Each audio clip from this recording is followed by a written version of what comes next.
अलिफ कई बाजू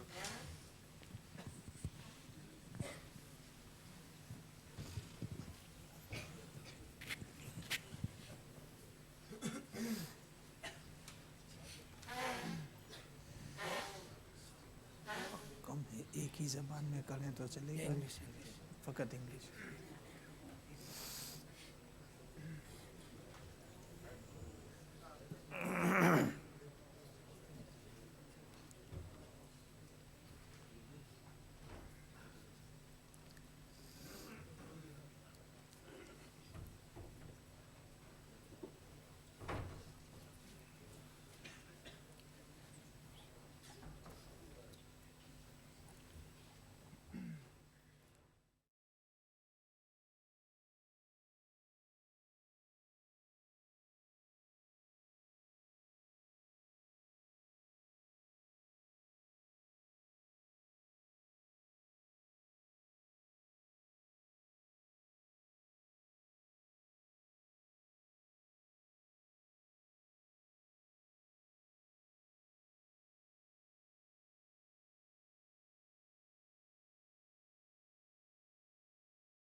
आलिहिम सदक़तन तुतहिरुहुम व तुज़क्कीहिम बिहा व सल्लि अलैहिम इन्न सलातक सकनुल लहुम वल्लाहु समीउन अलीम। इन्नमस सदक़ातु लिल फ़ुक़राइ वल मसाकीन वल आमिलीन अलैहा वल मुअल्लफ़ति क़ुलूबुहुम व फ़िर रिक़ाबि वल गारिमीन व फ़ी सबीलिल्लाहि व इब्निस सबील फ़रीदतम मिनल्लाह वल्लाहु अलीमुन हकीम। वक़द क़ाल रसूलुल्लाहि सल्लल्लाहु अलैहि वसल्लम बुनियल इस्लामु अला खम्स शहादतु अल्ला इलाहा इल्लल्लाह व अन्न मुहम्मदर रसूलुल्लाह व इक़ामुस सलाह व इताउज़ ज़काह वल हज व सौम रमज़ान औ कमा क़ाल अलैहि सलातु वस्सलाम सदक़ल्लाहुल अज़ीम व सदक़ रसूलुहुन नबियुल करीम।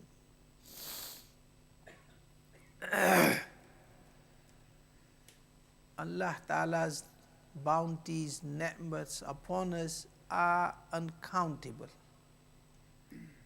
But basically and fundamentally, all the ni'mats, they come down into two ni'mats. One is the ni'mat of our body, and the other the ni'mat of our wealth. All the ni'mats, they are the branches of these two ni'mats. And all the commands of Shariat, they are also attached and related with these two ni'mats. Whatever is the command of Shariat, either it will be related, connected, attached with our body, that we have to fulfill that command through our body,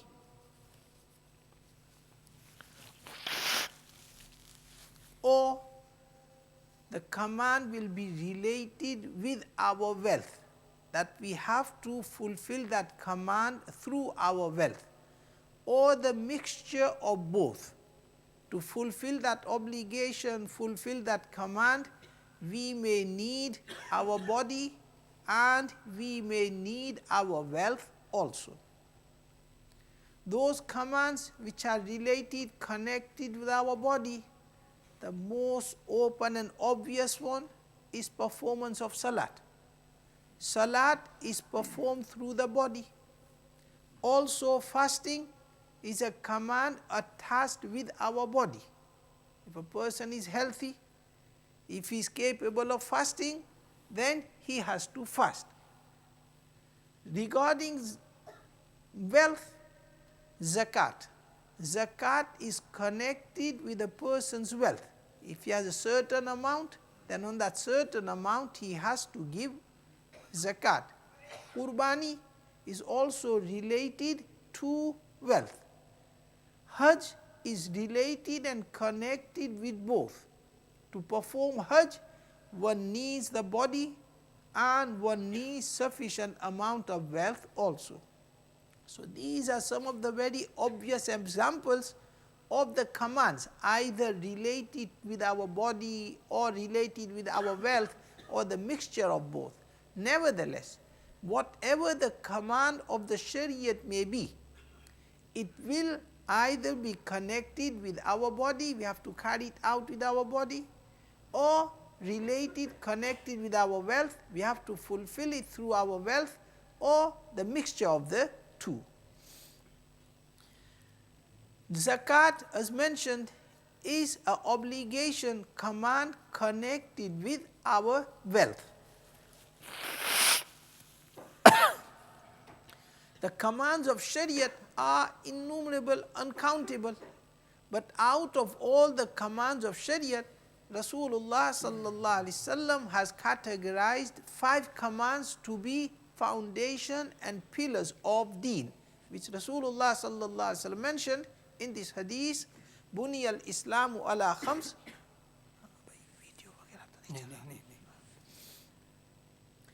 Buni al-Islamu ala khams, shahadatu alla ilaha illallah wa anna Muhammadan Rasulullah.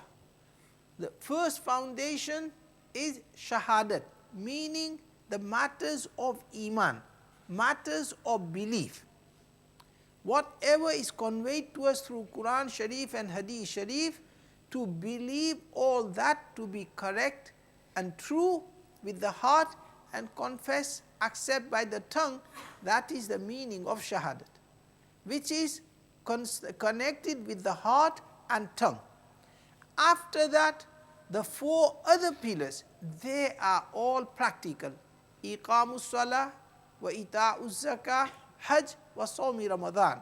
Performance of 5 times salat and fasting in the month Ramadan, giving of zakat and performance of hajj.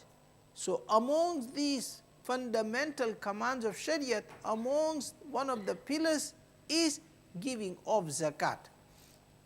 Inshallah ta'ala, today we will try and explain some of the necessary masails concerning zakat, so that we may understand and realize our condition concerning zakat.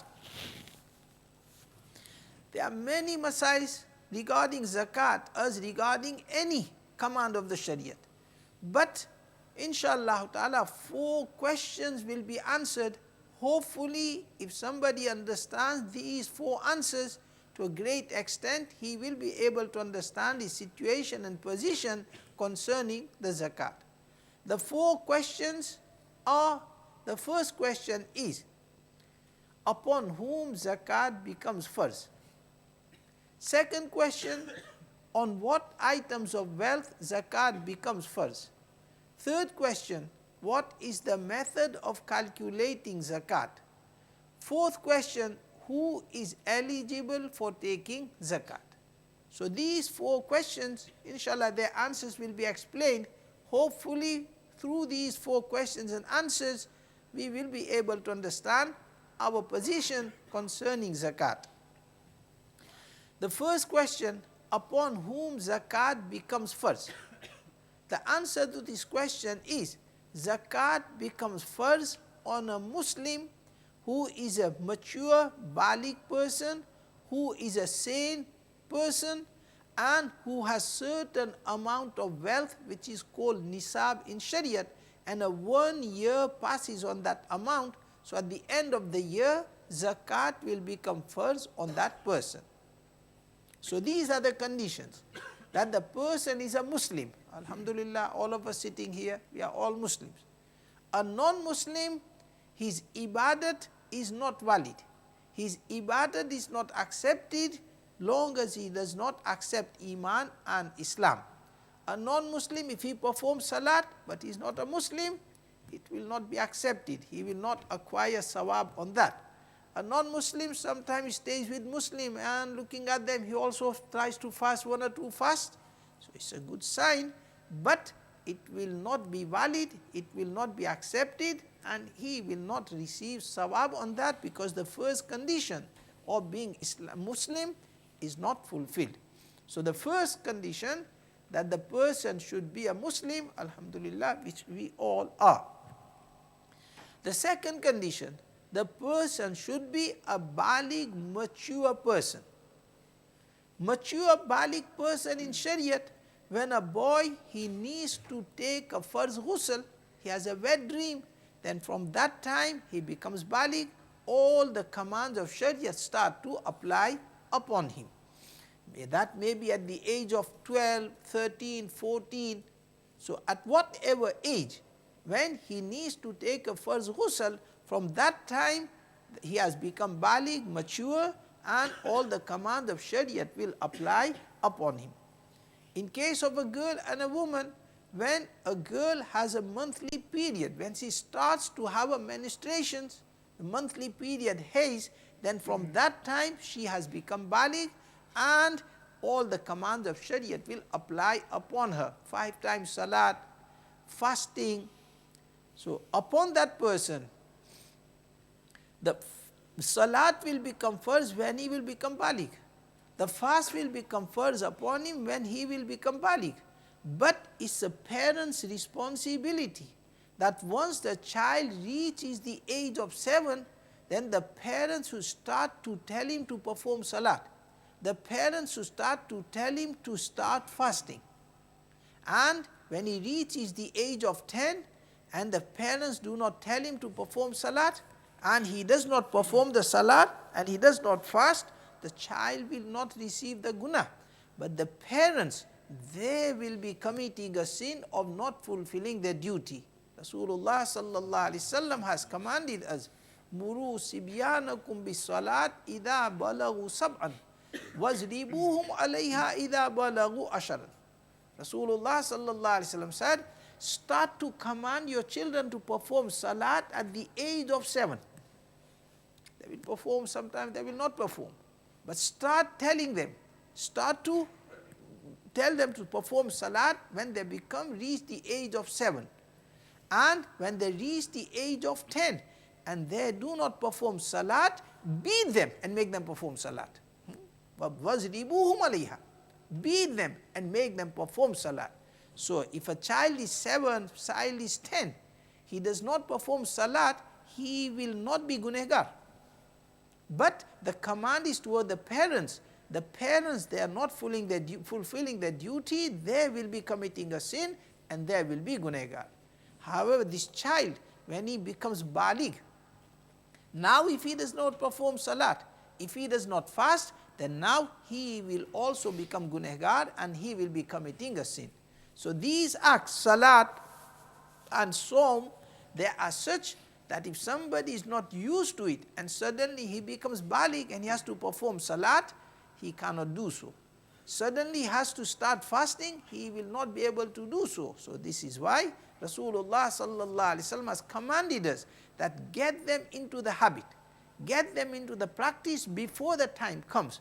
Nowadays we notice young people, they are mature baligh, but they do not fast. The children, they're 9, 10, 11 years of age, they go into the shop and openly they buy crisps, they buy sweets, they buy drink, and openly they eat and drink. They are not committing a, firstly, that's a wrong thing. The parents, they should advise regarding these type of things. So nevertheless, by age of 7, so by such a long day, how can they cope? No, start to tell them to fast. During the daytime, if they come under such a condition that they cannot bear it, it's permissible to break the fast. But from the morning, you should not just assume it's a long day, they can't cope. No, they have to start from Sahri time and start the fast. And hopefully, inshallah ta'ala, once they start, usually we notice they can complete it. But nevertheless, just assuming it's a 16, 17, 18 hours fast, they can't cope, it is not permissible. From the age of 7, they should be started to fast. Now during daytime, if the child, he becomes hungry, he becomes thirsty, becomes weak, cannot cope, and he wants to drink and see the condition. And if they can't cope, it's permissible to break the fast and there is no qaza on them. But at least by making them start, hopefully inshallah ta'ala, they will get into the habit. So nevertheless, this is away from what we are trying to. So regarding salat and som, it is necessary upon the parents to start telling the children from the age of 7, and by the age of 10 they should get into the habit of salat and in the habit of som, fasting. But zakat is different. If the child is not baligh and somehow he has wealth, he has money, then zakat will not be paid out of that money until he becomes baligh. So this is a difference, because zakat is not such a thing you need to get into habit, because nothing concerned with the body or any trouble is acquired through that. So zakat, if somebody is a non-baligh and parents are collecting his child benefit money and his gift money, etc., and it reaches certain amount, nisab, but since the child is non-baligh, zakat will not apply on that child's wealth. So the second condition, that the person should be mature and baligh, which I explained. From the age a boy, he needs to take a first ghusl, he has become baligh, whether his age of 12, 13 or 14.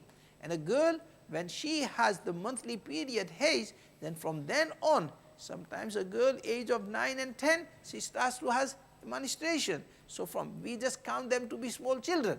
But according to Shariat, they are just like elderly people concerning the commands of Shariat. So this is the second condition. Third condition, the person should be a sane person. He should not be an insane, mad person who does not know what is salat, what is purity, what is impurity, what is wuzu. So, madman. He is not a mad person, he is sensible person, sane person. There's all people sitting here who understands. Because to fulfill the command of Shariat, firstly one needs to understand the command. And for understanding the command, one needs certain amount of sense, certain amount of mentality. So a insane person, a pagal person, he does not, so commands of Shariat does not apply on an insane, mad, pagal person. So if somehow somebody is mentally retarded, he's mad and he has wealth, then zakat will not be given out of that wealth. Also zakat does not apply upon it. So that is the third condition, that the person should be a sane, sensible person. Fourth condition, he should have a certain amount of wealth which is called nisab, which in Shariat is 612 grams of silver. So if anybody has 612 grams of silver and a 1 year passes on that amount, then at the end of the year, zakat will become farz on that person. 612 grams of silver at the present, its price is 240 pounds. So now to simplify, I will only mention 240 pounds. So 424 is not the actual scale. The scale is silver 612 grams. So when somebody has value, wealth, which is the value of 612 grams, and 1 year passes on that amount, and at the end of the year, zakat will become farz on that amount. So this is the answer to the first question. Upon whom zakat becomes farz?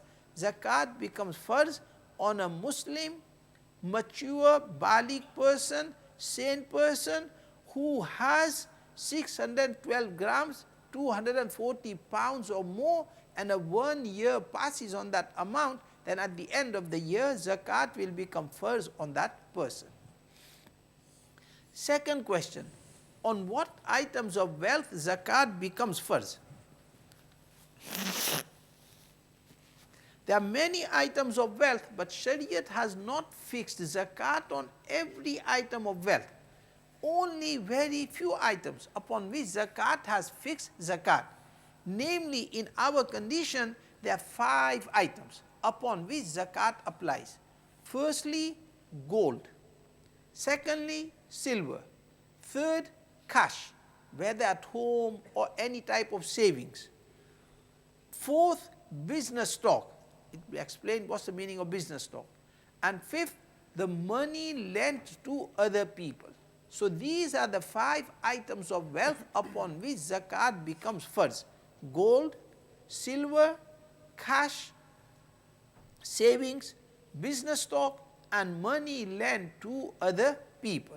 These are the 5 items of wealth upon which zakat becomes farz. Business stock are those goods which are bought with the intention of sale and trade. So any item which is bought and at the time of buying is bought with the intention of sale, trade, then that is business stock. Zakat will apply upon that. Example, a shopkeeper. So all the goods he has in the shop for sale, that is all business stock, zakat will apply upon that. Somebody trades in cars. He buys cars to sell. So all the cars he has for sale, then that is business stock, zakat will apply on that. Somebody deals in homes, he buys homes for sale. So all the homes, the price of that will be calculated and zakat will apply on that. Somebody deals in land, he buys land for sale. So all the land, that is business stock, zakat will apply on that. Shares also come under business stock. If anybody has shares, then the shares, that is also his business stock. Whatever is the value of the shares, then zakat will apply on that also. So simplify, business stock are all those goods which are bought with the intention of sale. Somebody has a hotel, somebody has a restaurant, somebody has a takeaway. So all the goods he has which he is going to cook and sell, then that is also business stock. Rice, flour, etc., oil, ghee, etc. The price of that will also be taken into account and zakat will be paid on that also. So this is the answer to the second question. On what items of wealth zakat becomes farz? So gold, silver, cash, business stock and money lent to other people. So these are the 5 items. Beside these, there are some animals upon which zakat becomes farz, but here we don't have those animals, cows, buffaloes, goats, etc. So we will not mention them aside.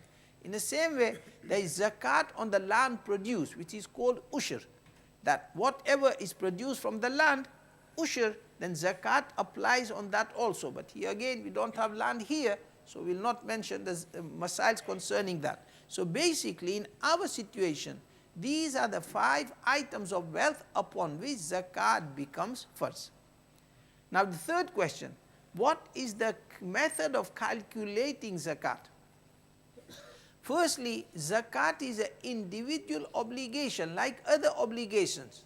Like 5 times salat, every member of the family, he is responsible for his salat. Fasting, every member of the family, he is responsible for his fast. Hajj, every member of the family is responsible for his hajj. Exactly in the same way concerning zakat, that all the members of the family upon whom zakat becomes farz, they are individually responsible for paying their zakat, just as performing salat, etc.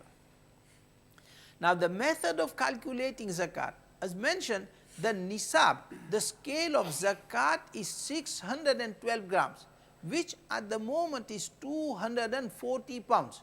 So out of these 5 items of wealth which have been mentioned, if anybody has all these 5 or any of these out of these 5 items, and if the total value of that is which is less than 240 pounds, he is not sahib nisab, zakat will not apply upon that person. From the day a person has 240 pounds, then from that date his nisab will start. His zakat year will start. He won't have to pay zakat on that day, but he has to note down that on certain date I became sahib nisab, I became owner of 240 pounds. So from that day his zakat year has started. When the same date, in fact one day before, when the one day before that date of the next year will come, then that year will complete and it will be said his zakat year is complete. For example, somebody became sahib nisab, owner of 240 pounds 1st of Ramadan last year. So from the 1st of Ramadan, that person's zakat year started. Now, when the 30th of Shaban will come, his zakat year is complete. On the 30th of Shaban, he has to add up out of these 5 items whatever he owns. Gold, silver, cash, business stock, money lent to other people. He has to add up all these 5 items. Whatever is the total, on that total, he has to give zakat at the rate of 2.5. So this is the method of calculating zakat, that one needs to know when I became Sahib-e-Nisab. But usually people, they don't take note of that. And usually if I'll ask, nobody will be able to say when I became Sahib-e-Nisab. In fact, it's necessary. Nevertheless, if somebody does not know when he became Sahib-e-Nisab, then he should fix one easy and convenient date, which is easy to remember. So when that date comes, automatically he remembers that my zakat year is complete, I have to calculate my zakat. For example, 15th of Shaban or 1st of Ramadan, any one day. So when that date comes, he should realize that my zakat year is complete. On that day, it is necessary to work out, calculate how much wealth he has out of these 5 items. He doesn't have to pay zakat all on that day. He has whole 1 year in which to pay the zakat, but it's necessary to fix one day. As I've said, is that according to Shariat, from the time he became owner of 240 pounds, from that day automatically zakat year has started. So when one day before that date will come, his zakat year will complete. So it is necessary for him to calculate his zakat on that day. If he will delay for 1 week, for example, 10 days, then it might fluctuate.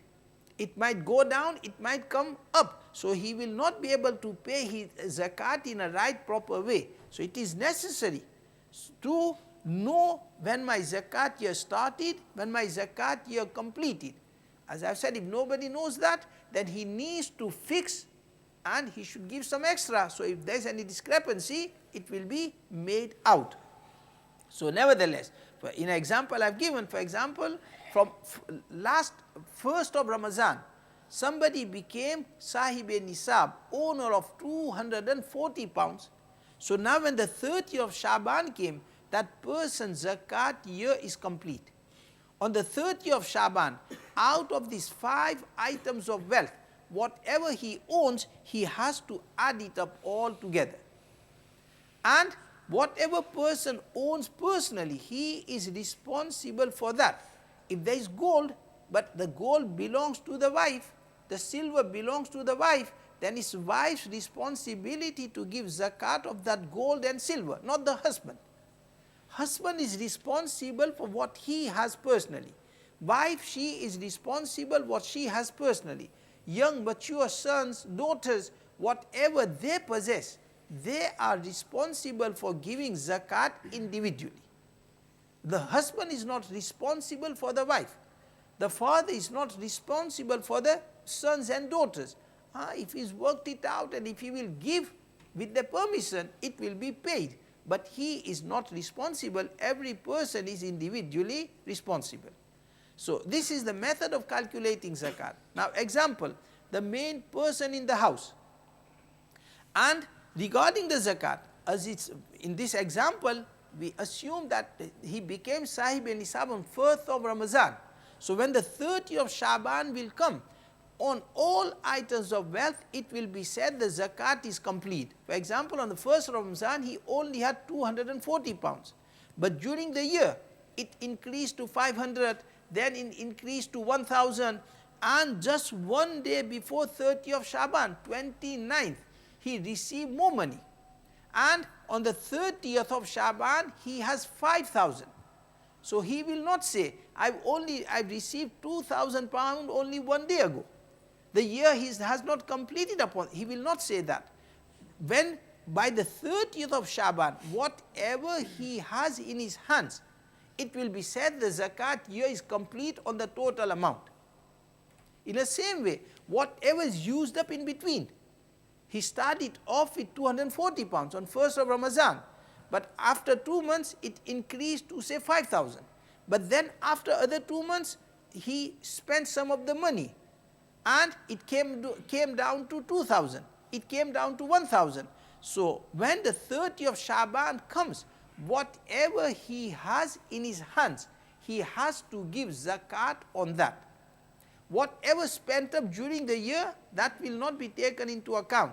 And whatever has come up till the 30th of Shaban, it will be added, it will be calculated, and on the 30th of Shaban, whatever he has in his hands, total of that will be taken into account. Whatever is the total, on that total amount, the zakat will be given out at the rate of 2.5. So example, the main person in the house, that he has no gold, no silver, he's not a businessman, he's not lent money to anyone, and he only has 5,000 pounds.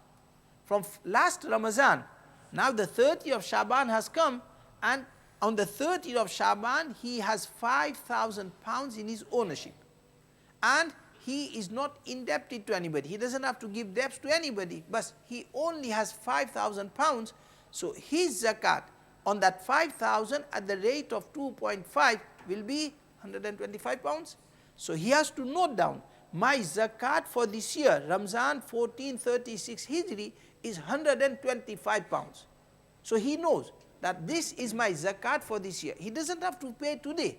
From the 30th of Shaban, he has whole 1 year in which to pay up the zakat, but it's necessary to work out. So he knows how much zakat I have to pay. So this person who has 5,000 pounds, his zakat for the whole is 125 pounds.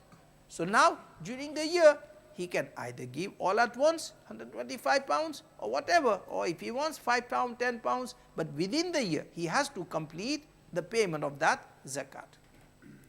Now we take example of the person that he has some cash and he's a businessman. So he has to add it up all together. For example, one person, he has 5,000 pound cash, and the date will be same for everything. He will not have different dates.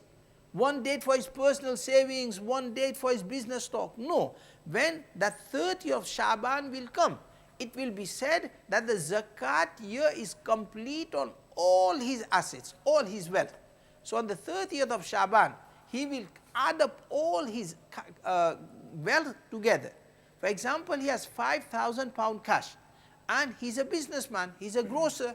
So all the items he has for sale in his shop at the selling price, whatever is the selling price, he has to, he doesn't have to go one by one. Every person knows the business stock he has. So he has to add up that to it. So for example, this person, he's a shopkeeper, he has 5,000 cash and he has 5,000 pounds worth of goods for sale. So he will add these two together. So his total is 10,000 pounds, and he has no debts upon him.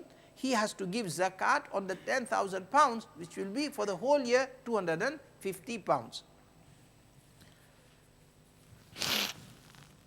And beside these 5 items, there is no zakat on other items of wealth.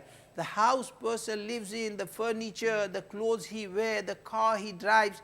If someone has more than one homes and they're just idle or they're rented out, even then there is no zakat on those homes, long as they're not for sale.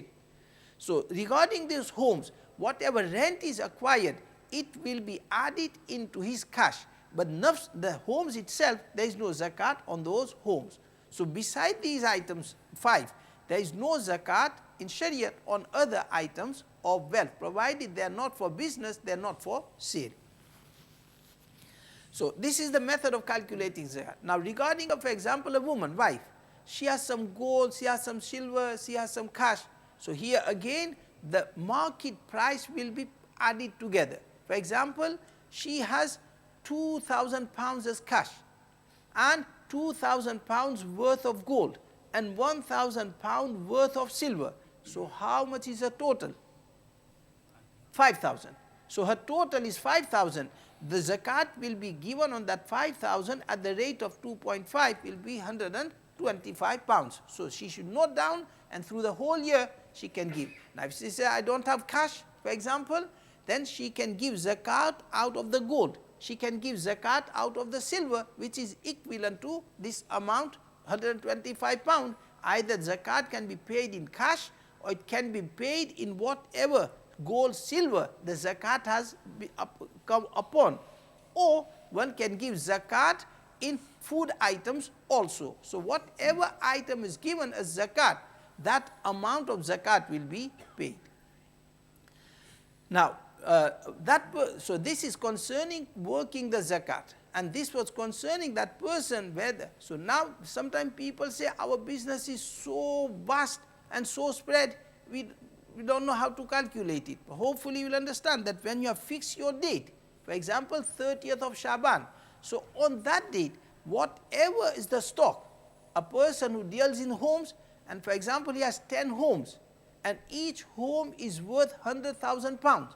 So his total asset is how much? 10 homes, 100,000 each, 1 million. So now his total is 1 million. He will have to pay zakat on that at the rate of 2.5. He has to note down.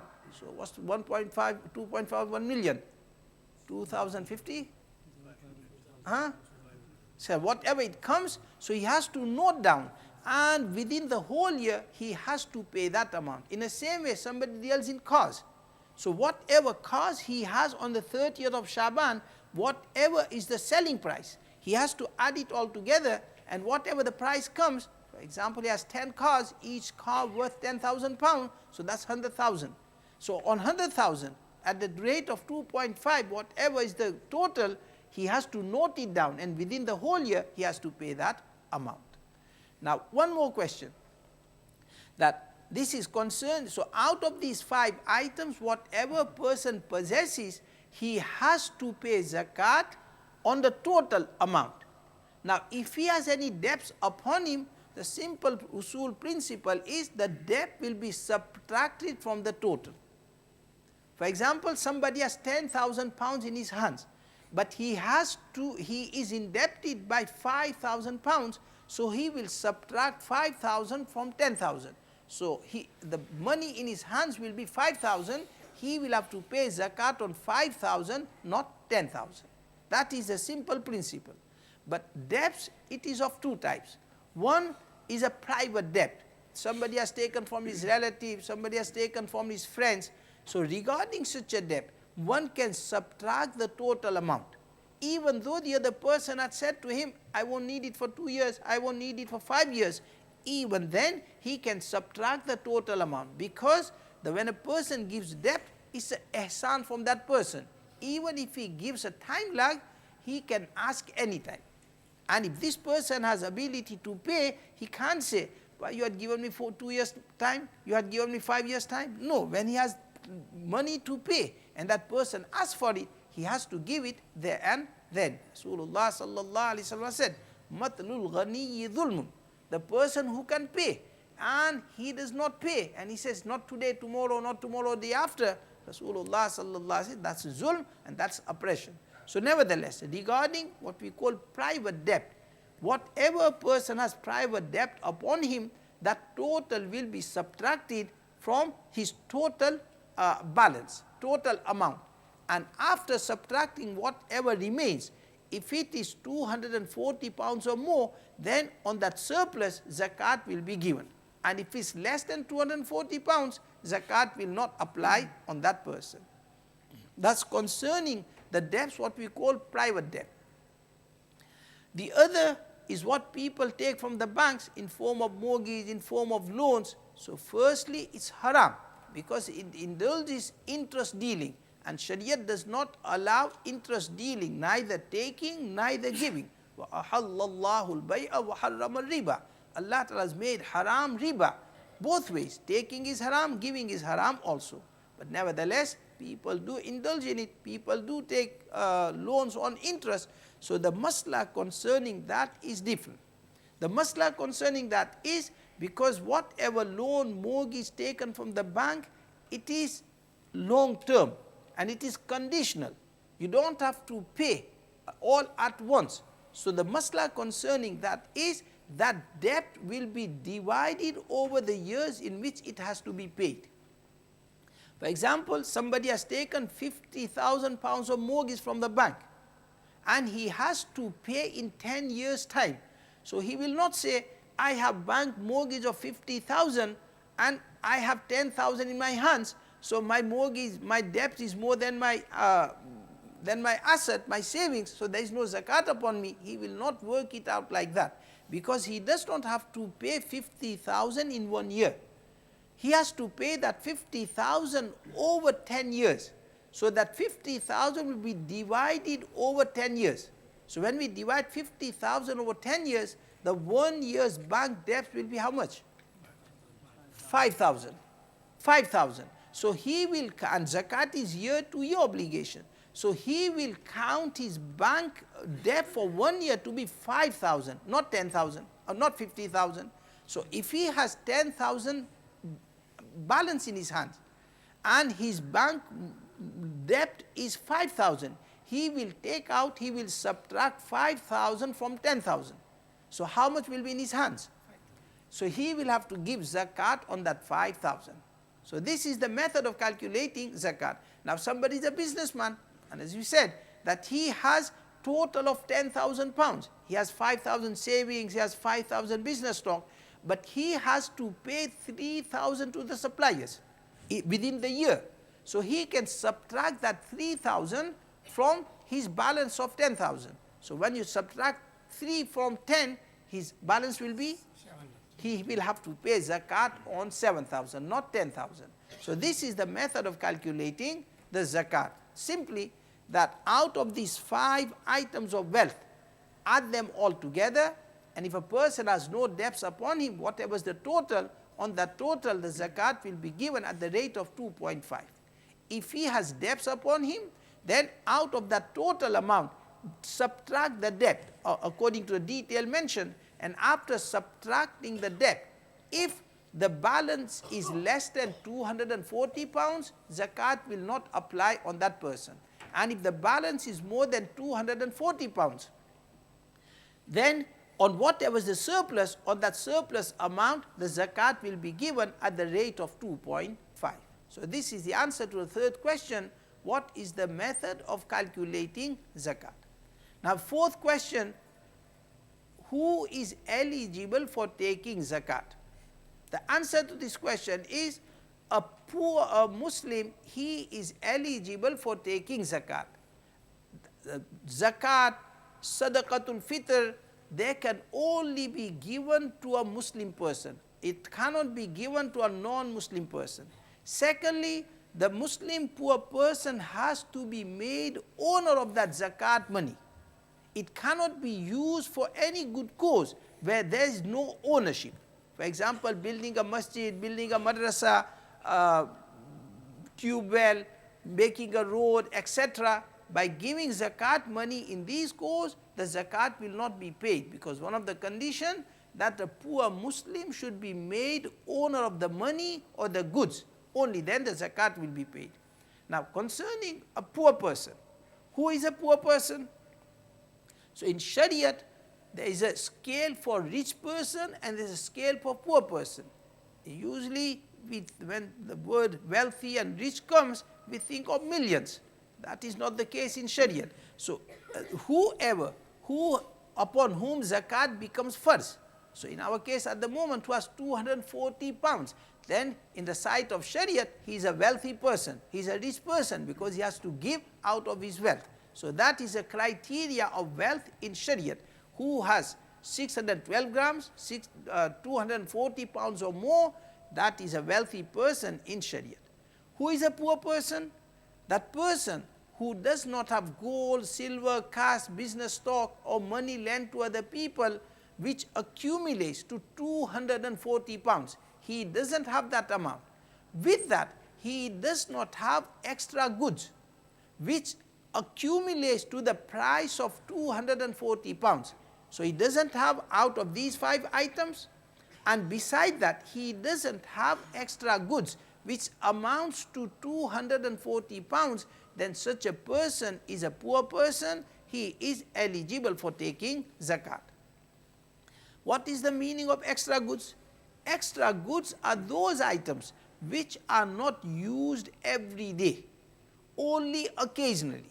So if some person outwardly is a poor person, but for example, he has utensils in his home which are not used, copper utensils, and so now the price of that will be calculated. If the vessels which are not used every day, like in our country you see they have on shelves and these type of things, so if the price of that comes to 240 pounds, then that person is not eligible for taking zakat. In the same way, for example, somebody has big pots in the home, they are not used every day, only occasionally, so the price of that will be put together. If the price comes to 240 pounds, that person is not eligible for zakat. Nowadays, going beyond that, that outwardly the person seems poor, he lives in a hut, but he has TV, he has video, he has camera and all these things, so that's an obvious sign that that person is not eligible for taking zakat. You give him your zakat money and this is what he's doing, But nevertheless, somebody wants to calculate here again, the price of TV, video, it will be put together. And if the price of that comes to 240 pounds or more, then that person is not poor person. By giving such a person, zakat will not be paid. So the criteria that the person who does not have 240 pounds in cash and gold, silver, cash, everything put together, and you have to look at the person to whom you want to give zakat, not the whole family. The person who you want to give zakat, you have to look at his condition. So out of gold, silver, cash, he doesn't have 240 pounds, and beside that, he also does not have extra goods which amounts to 240 pounds, then such a person is a poor person. He is eligible for taking zakat. One can give his zakat to such a person. So what it's a giving person's responsibility. Many times people ask, why if we give in charity, will our zakat be paid? The people come for chanda in madrasa, if we give, our zakat be paid? But you're asking, it's personal responsibility. It's the person giving zakat, it is his responsibility to make sure that the money reaches a poor eligible person. Only then the zakat will be paid. So the other person can't tell you whether by giving into charity will be paid or giving into chanda. That is a personal obligation and a personal responsibility. So the person who is giving his zakat, he should make sure that the money reaches an eligible person. Only then the zakat will be paid.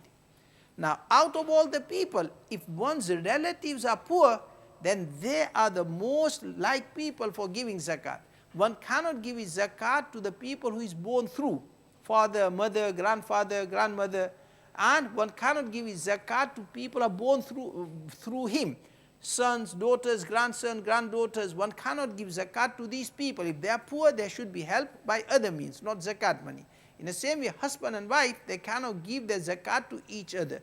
Beside these relatives, all other relatives, if they are poor, they come under the criteria, then they are the most eligible people. Brothers, sisters, uncles, auntie, all these people, the person will receive double reward. One for paying zakat, and secondly, for good relationship and good treatment of the relatives. He doesn't need to say to them, this is zakat money. His own intention is sufficient. He just can give by the name of gift, hadiah, etc. He doesn't have to tell them that this is, but one has to be sure that they are eligible for zakat. After that, those people who are poor and engaged in activities of deen, learning the deen, teaching the deen, propagating the deen, then they are the most appropriate people, because here again that double benefit. One of paying zakat, and through our zakat money, the cause of deen is enhanced. So these are the more appropriate people. So this is the answer to the fourth question, who is eligible for taking zakat. So 4 questions, I'll just repeat them quickly. Upon whom zakat becomes first. Secondly, what items of wealth zakat becomes first upon. Thirdly, what is the method of calculating zakat. And fourthly, who is entitled, who is eligible for taking zakat. Hopefully you will have understood these masails, and through here you will be able to understand your situation and position also. Ab time bahut kam ho gaya hai, so if you will give me permission, I have to reach Blackburn for Maghrib Salat. Theek hai? If anybody has any questions, Mohsab is my number. you can phone to me between 1 and 5 inshallah ta'ala. If anybody needs to clarify, or you can ask local ulamas, or if you need, you can ask Maulana Sahab. You can take the number and you can phone from 1 till 5 weekdays inshallah ta'ala. Don't phone 3 o'clock, it's a Zohar Salat time. Beside that inshallah. मैं इजाज़त लूँ क्योंकि अब मैं मगरिब तक पहुँच जाऊँ. सुब्हानल्लाह व बिहम्दिही सुब्हानकल्लाह व बिहम्दिका नशहदु अन ला इलाहा इल्ला अंत नस्तगफिरुका व नतूबु इलैक. ठीक है, मैं इजाज़त.